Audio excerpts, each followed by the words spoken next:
Seven people have been killed and several others injured in bombing by Russian forces in Ukraine.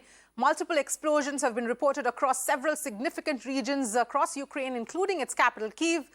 Visuals of missiles hitting apartment complexes have also now come to light. Visuals of Russian forces mobilizing choppers, tankers, missiles across Ukraine have been spotted. However, Russia is calling it a special military operation and not plans to occupy Ukraine. Ukraine, meanwhile, has urged the world to stop Russia and also declared its resolve to not surrender.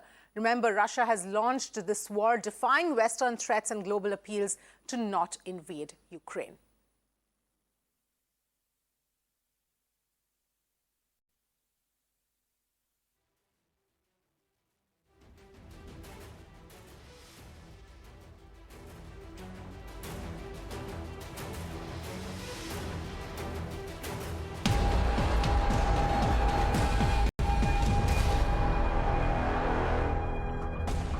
In some news, the latest news that's coming in, Ukraine says that it's killed around 50 Russian occupiers. That is the latest that's coming in with respect to what's happening at this point in time in Ukraine and Russia.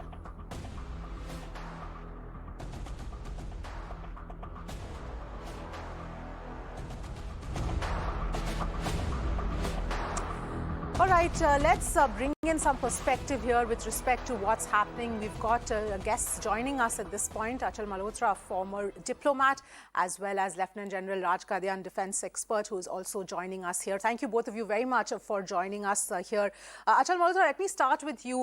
Obviously, this has, what US Biden has been saying, and that, of course, has proved to be true at this point in time. But my question to you here is, where is this going in terms of what Putin actually is saying and what he's doing? Obviously, he's proved that we can't take what he says at face value. But right now, he's still saying that this is a special military op and not really an invasion. Well, look, what Putin has been saying all along is that he has no intention to invade Ukraine. And at this point of time, the stated position by President Putin is that the civilians in the newly independent, republics of Donetsk and Luhansk need protection. And Russia has recognized these two countries, and these two countries have made a request for intervention. And therefore, all these military operations are at the request of, the newly independent countries. Well, this is the stated position. The ground reality is that Russia is, trying to, whatever Russia is doing now is a logical extension of according recognition to the independence of these breakaway regions. The next step is obviously to consolidate Russia's positions in this region, Donbas region entire, if possible, and to push the Ukrainian military, which has been fighting with the Russian-supported separatists for the last 7 or 8 years, beyond the borders of the newly emerged countries, so-called countries, which have recognition only by Russia and maybe a couple of other countries. So this is the stated objective. Now the point is Russia, according to the reports which are emerging from different media sources, Russia is also attacking some of the, the nerve centers of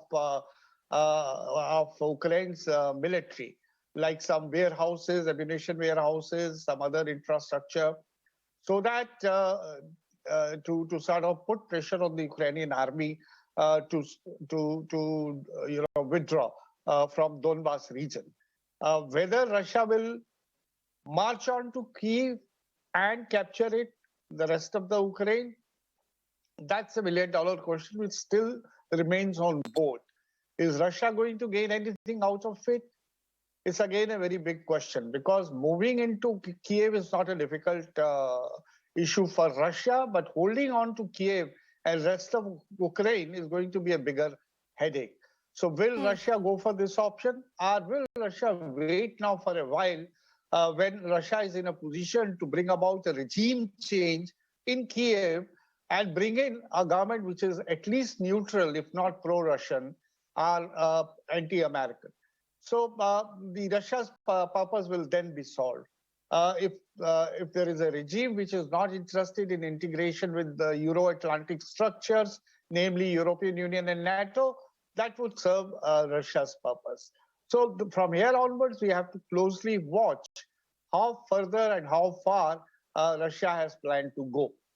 Yes, and that is the key question. And I want to come back to you on the issue of sanctions as well in just a bit. But before that, let me go across to Lieutenant General here as well.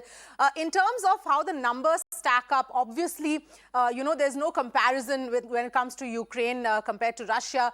But at what point do you think, we might see or should see other countries really stepping up? Because that was the promise also that was made to Ukraine when Ukraine, gave up its nuclear power as well. How do you see this panning out? Because so far, all other countries have done is impose economic sanctions, which obviously has not made any difference to what Putin has been deciding. You see, Putin has made clear his determination that he will go to any length required to protect what he terms is national interest or national interest of Russia. He has been saying that for a long time, that NATO, which has been gradually creeping eastward, despite an understanding in 1990 that they will not come beyond Germany, as many as 10 countries, which includes 3 of the erstwhile Soviet Union countries, the Baltic countries, have joined. But Ukraine is a different category because other countries at least had a cushion between them and Russia. But Ukraine is on the doorstep. But that is now a part of the story. So one cannot entirely fault Putin. Even this attack is not a surprise. It did not come suddenly. Last 5-6 weeks, his forces have been building up. We all have been seeing from the satellite pictures. The West has only one arrow in their arsenal, and that is sanctions, which they have already fired. And they keep saying, Biden keeps saying that he will put more and more sanctions. 2 inferences one can draw at this time. First inference, that no matter what happens, the Western countries, that is America and the European members of NATO, will not send their soldiers on ground to fight in Ukraine, because nobody wants to reach a stage where the Russian soldiers and the NATO soldiers come face to face and start killing each other. That might lead to a very, very serious conflagration. Second, which actually flows from the first, that Ukraine cannot win the war. Now their options are either count their losses and recapitulate in a reasonable time frame, or with the Western nudge and their weapons and equipment and other ways of war, keep prolonging it and make it costly for Russia. That is what America will want. That is what Europe might want. The thinking on the two is different. America is a detached. Geography has given them the benefit of distance. But Europe, having been the center point of the previous 2 long, prolonged world wars, does not have a stomach to fight another war. The present generation, which perhaps has only read about the war, most of them, they know the horrors. They've been living a peaceful life. They're living a life of luxury. Nobody wants to go into that bloodshed. Therefore, Europe is not going to enter. America also will not enter to safeguard Russian interests further. Putin has already positioned his nuclear missile, which is nuclear tipped. It has a range of 2,000 kilometers, and it can, all the European capitals, Western European capitals are within range. Putin has made it known as a deterrent for Europe to try and be tempted into sending their soldiers. So they will keep sending munitions. Perhaps it suits America if the war is prolonged, so that the Russian economy also gets further hurt, apart from the sanctions. Right. Hopefully, they will want a situation like Afghanistan, where Russia or the Soviet Union finally had to leave because of economic ruin that they suffered. So any of these 2 things are possible, but Ukraine cannot win the war. Losses have already started. Yes. Russia is too strong for them. By themselves, Ukrainian army is big. In fact, next to Russia, it is the biggest army in Europe, 250,000. But then technology-wise, the quality of weapon-wise, I don't think they can match Russia. And Putin is determined, whether one can say that his presidential elections coming toward the end of the year, or to protect his national interests, as he is claiming, he is not going to pull back. I don't think his thinking has a reverse gear. People are hoping that if we talk, he can go back. I don't think that will happen. Okay. All right. In fact, let me go across to Avinash, who is an Indian student who's stuck in Ukraine at the moment, is joining us here on the broadcast. Avinash, thank you so much for speaking to us here on Mirror Now. If you can tell us where you are at this point in time and what's happening right now. I'm in the same place where my college is. It's in Uzhgorod city. And today was my train in the evening, and tomorrow was my flight. But today is the situation. Everybody is so panicked. Our Indian cards are not working here. We don't have any cash. We went outside. There is a huge line in front of ATM, and we are having no cash. And some of my friends were just right now reached in Kiev railway station, and they are seeing and hearing many things, and they are facing many troubles. The same thing is happening to them also. Here's the only there is card culture. No one carrying the cash. They are also facing the same problem, and they can't reach anywhere. They are till now they are stuck at railway station only. But now, before 2 or 3 minutes, we got some kind of emergency form, Google form, which we have to fill to get evacuated from here, as per our university. Yes, in fact, the Ministry of External Affairs is working out an alternative plan to try and evacuate students from Ukraine right now. Have you heard anything about what exactly you need to do? You said you have to fill out a form, but aside from that, how you are going to get out of Ukraine, any further information that you've got from the Indian government? Ma'am, we didn't get as such information, exact information that what we have to do or what they are going to do. We just have instruction to fill the form and just be calm and just wait for the further instructions. Okay. And where you are right now, you said you're close to your college. Are you safe right now? Yeah, ma'am. Yes, we are quite far from the center of the Ukraine. Okay. So yes, till now we are safe. All right, Avinash, thank you so much for speaking to us. Extremely sorry to hear the situation that you are in right now, and we do hope that the government does come up with this alternative plan so that all of you can get back home here safely. Thank you for speaking to us. Let me, in fact, go back to Achal Malhotra, who's still with us. Achal Malhotra, you know, the other question, if what Lieutenant General is saying, that of course there's no question that Ukraine can't win this war against Russia. Troops are possibly not going to be sent in from other countries. What then does this mean as far as the United Nations is concerned, as far as NATO is concerned, and what kind of a messaging does this then give out? If Ukraine can't win the war, Russia gets its way in terms of, whatever it is looking at from this entire move here, then obviously it means that United Nations, NATO, none of that is working the way it was envisioned. Well, this would not be the first time that the United Nations would fail. United Nations could do nothing in 2008 in Georgia, 2014 in Crimea, and last year in Armenia-Azerbaijan conflict, or on so many other flashpoints. So the United Nations Security Council is. The stated objective is to promote and ensure international peace. But give me the example when UN Security Council or UN intervention has been able to do that. Very rare so far. And in this given case, the veto-wielding members are at loggerheads with each other. On one hand, you have Russia, which has the support also of China. And then on the other side, you have America and the two other veto-wielding nations. So we can't expect anything to come out of the UN Security Council or the UN per se.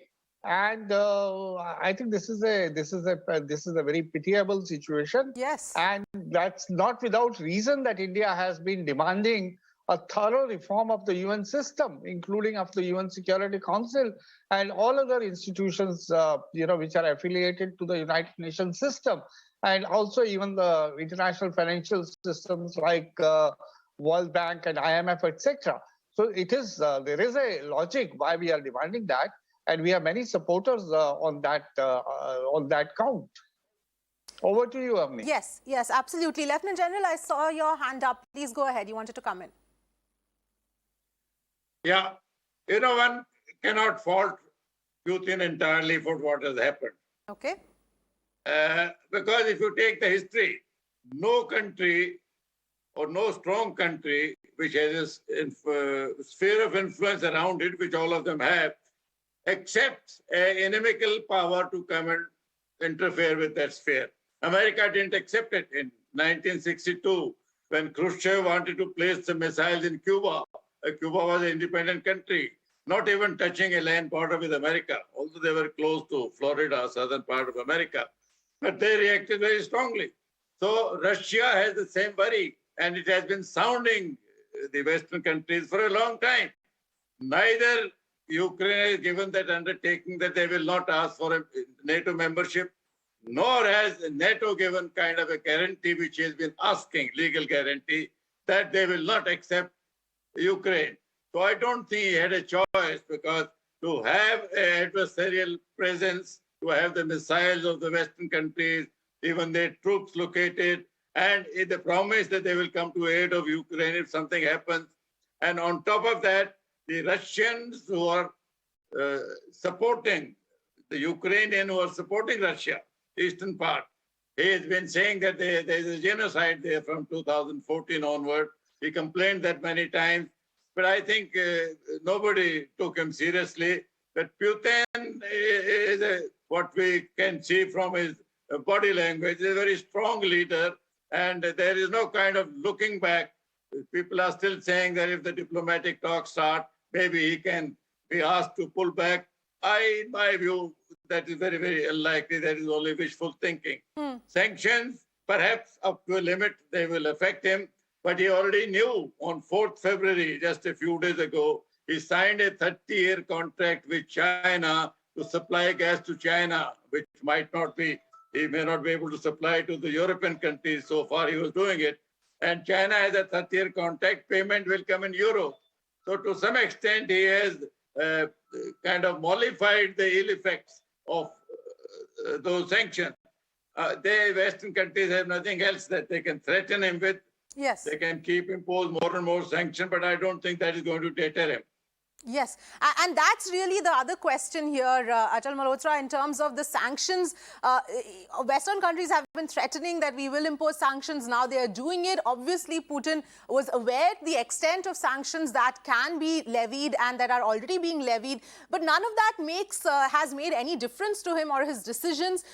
What do you think he is then going to gain out of all of this, given the fact that with such intensity of sanctions would possibly completely ruined the economy of the country?